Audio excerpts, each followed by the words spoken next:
Week 2 of the New York Giants OTA practices are officially underway, and with that being said, we have some more news, notes, highlights, observations from yet another day here in New York with the Giants, and we're going to break down everything you need to know about today's practice. Now, before we jump into the video, do me a favor and go follow all the Giants media members who, spend time to record these videos at practice, put them out on Twitter for us to break down and, use to give you some news and notes. So definitely go give them a follow on Twitter. You get all these videos a lot quicker. But also comment down below someone you think on the Giants, a player, maybe two players that could break out this season for New York, whether it's a rookie, a second-year player, a veteran, someone they just signed in free agency.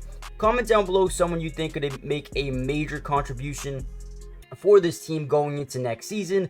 For me, I look at a guy like Eric Gray and think he is a really good backup running back and someone who's going to get some opportunity. If he runs with it, I think he could be someone that could make a major impact on this offense going into next season. But also maybe someone in that tight end room, obviously with Darren Waller being questionable.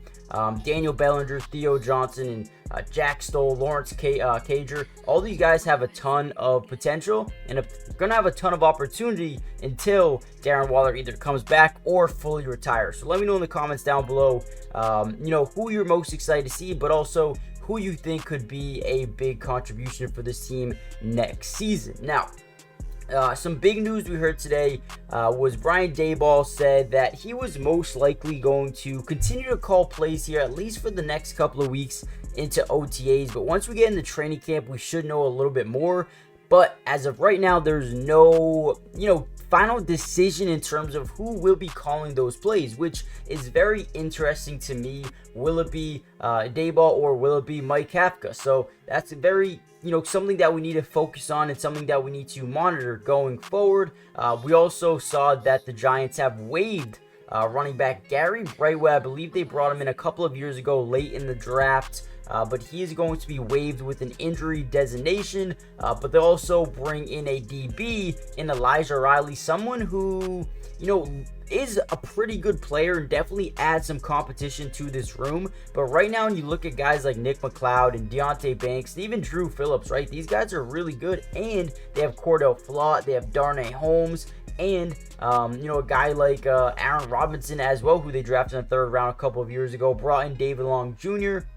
So I am very excited about this DB room, and I think adding Elijah Riley gives them a little bit more versatility, a safety, a DB, just hybrid guy who can do a couple of different things for you. So I definitely do like the addition of Elijah Riley. And again, the waiving of Gary Brightwell definitely opens up some more time for a guy like Eric Gray or Tyrone Tracy, who they are very, very high on as well. So definitely excited to see that. We did see Gunner. I'm not even going to try to say his last name. He went off the field limping, so not really too sure what his injury is, but just know he had to leave practice a little bit early today and monitor and try to get that leg back up and running right. So he left practice a little bit. We also saw some big news today in terms of Steve Smith Jr. Now, actually, before we get into that, before we talk about more of practice, do me a favor and subscribe if you're new. It's free. It doesn't cost anything. And guys, we will be covering the Giants throughout the entirety of the offseason.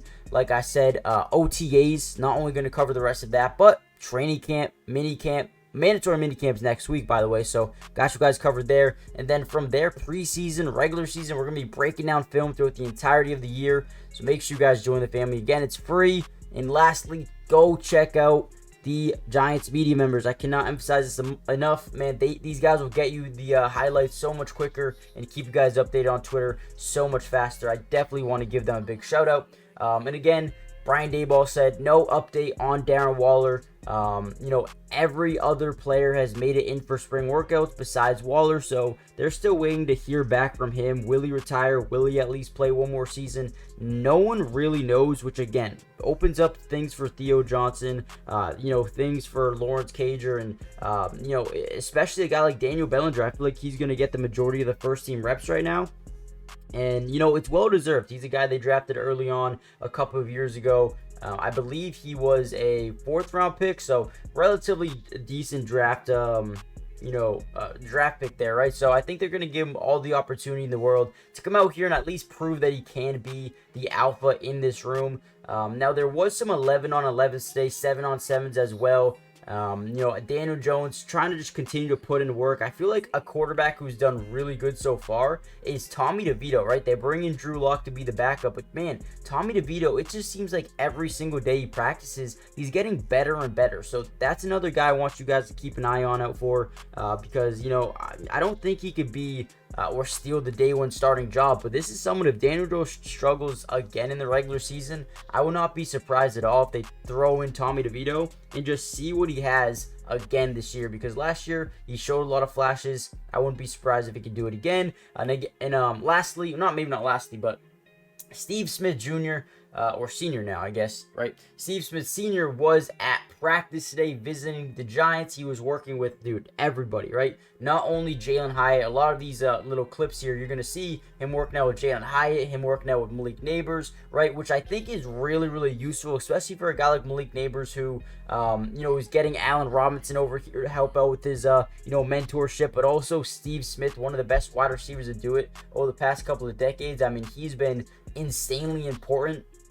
And I think these wide receivers, they're very, very young. Malik Neighbors, Jalen Hyatt, Wan'Dale Robinson. These guys are really, really young and could use a mentor, could use a guy to come in here and just help spark some sort of development for them going forward. And I think Steve Smith might be, the perfect guy to do so. So I want to continue to see these guys continue to stand out, get better, and, making it friendly competition in practice between the quarterback room, between the tight end room, between the running back room, the receiver room. All of these guys have a ton of things to prove, and I think, with a little bit of mentorship and a little bit of work together, I think it can definitely come a far way. So let me know what you guys think so far of practice. It's been really fun here so far in New York with the Giants. They're bringing a lot of guys to help mentor and, just having a really good time. I think Malik Neighbors is starting to really get acclimated here in New York, and as long as he can continue to do that, I think, it's very good for the future of this football team. Hit the like button, subscribe if you're new. I'm going to leave in one more clip from Brian Daboll talking about, Evan Neal and some things about, developmental. So make sure you guys check out this little piece here, and I'll see you guys in the, it's actually going to be, I'm going to do the O-line clip. Make sure you guys check this out, and I'll see you in the next one. Peace. When he's healthy, what do you think he needs to do to kind of take the next step? Yeah, I think offensive line is a developmental position to begin with, so your maturation between year 1 to year 2, JMS year 2 to 3, we should see that development. There's a myriad of things that we're trying to work on as a group. But then as an individual, if you look and say, hey, maybe change how we set with our hands, or maybe be a little more square. I was talking to AT yesterday about doing some different things. So that's, individual. There'll be some stuff within the framework of perhaps how we're changing a technique or a scheme related. We're always looking, Dave's had us, analyzing this or trying to do that. But as an individual, you look at some individual techniques and you try to change it. I would also say, going into the question, that my time in Ohio, I had a chance to, get to know Coach Tressel a little bit, Jim Tressel, and one of the things he always said was, don't judge a player when they're young and don't judge a player when they're injured. And that's, that's something that I think you take into the forefront in looking at the situation.